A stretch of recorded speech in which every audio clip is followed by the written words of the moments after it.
Juste pour dire que le message, Dieu l'avait déjà déposé en moi quelques jours de cela.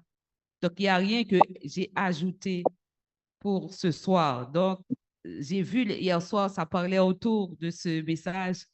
Je dis, c'est pas grand-chose, mais j'ai rien ajouté suite à la discussion. Donc, que Dieu me fasse grâce afin de porter sa parole.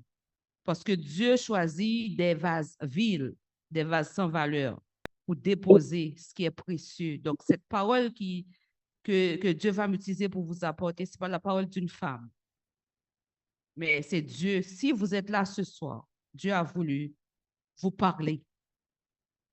Et en toute chose, il y a toujours la grâce de Dieu. Comme l'apôtre Paul a dit, malgré que l'apôtre Paul était un puissant apôtre, il avait besoin de la grâce de Dieu. Il voulait se débarrasser de sa chair qui le poussait souvent à faire des choses qui n'étaient pas les choses de l'esprit. Mais Dieu lui a dit, ma grâce te suffit. Que la grâce de Dieu soit suffisante pour chacun de nous ce soir, afin de continuer à marcher. Peu importe les petits pas que vous allez faire, ça compte. Parce qu'en faisant de petits pas, Dieu qui voit vos cœurs, il avance aussi vers vous pour vous prendre dans ses bras d'amour. Amen. En fait, Dieu avait mis à l'esprit de l'apôtre Louis Armand de parler dans les 6 premiers mois de l'année de la famille. Alors que l'année passée, on a fait 12 mois à parler du royaume. Et aujourd'hui, c'est un privilège pour moi de porter la parole du Seigneur toujours dans cette même thématique de la famille. Aujourd'hui, je vais parler de sujet. Moi, je suis une femme. Le sujet, je pose la question à chacun de vous. Même quand je vais parler d'une femme, ça concerne les hommes aussi, parce qu'il y a 2 volets dans la question. Quelle femme que tu es et quelle femme que tu vas choisir? Quand je dis la femme que tu vas choisir, je parle aux hommes. Je parle à votre postérité parce que peut-être qu'aujourd'hui, vous êtes juste une femme, vous avez des enfants, femmes ou hommes ou garçons ou filles. Vous espérez qu'il y a une postérité qui continue. Donc, quand il va avoir les hommes dans cette postérité, quelle femme qu'il va choisir? Et en tant que femme, peut-être que vous avez des filles. C'est quel homme, c'est quelle femme va être votre fille auprès d'un homme? Donc, à travers la parole, nous allons voir quelques femmes. Il y en a plusieurs, mais je ne pourrais pas tout parler de toutes ces femmes. Mais je vais parler de quelques femmes dans la Bible.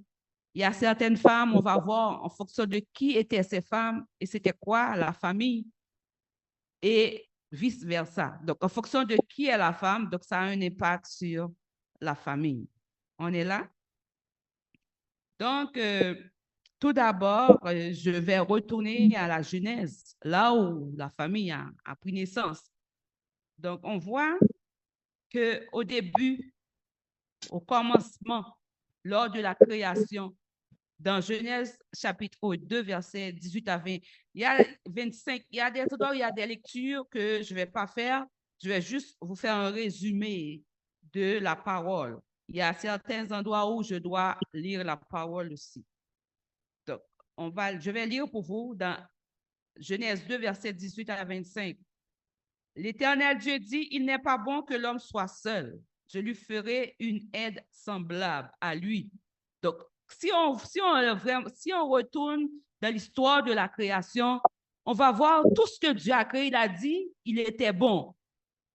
Tout ce qu'il a créé, Dieu disait, il était bon. Ça veut dire tout ce qu'il a créé était bon. Mais il y a un seul endroit où Dieu a dit que ce n'est pas bon. C'est quand il a créé l'homme. Parce qu'il a dit qu'il n'est pas bon que l'homme soit seul. Et c'est à ce moment qu'il va créer la femme auprès de l'homme. Donc, ceci étant dit, l'homme ne peut pas vivre seul. Il y a certains cas où l'homme va vivre seul. C'est les eunuques pour le service du Seigneur. Il y a des hommes qui sont des eunuques pour le service du Seigneur. Et même l'apôtre Paul a pris le soin de mentionner si quelqu'un ne peut pas vivre dans le célibat, le pur célibat, c'est mieux que cette personne se marie au lieu d'aller bouler dans la géhenne. Donc, c'est juste pour montrer comment que l'homme a besoin de la femme. Et quand il n'y a pas la femme, c'est dangereux. Donc, on va voir un exemple d'une femme qui, en vivant dans la désobéissance, donc on comprend que Ève, auprès d'Adam, avait une mission, devrait aider Adam dans la mission que Dieu lui avait confiée pour la création.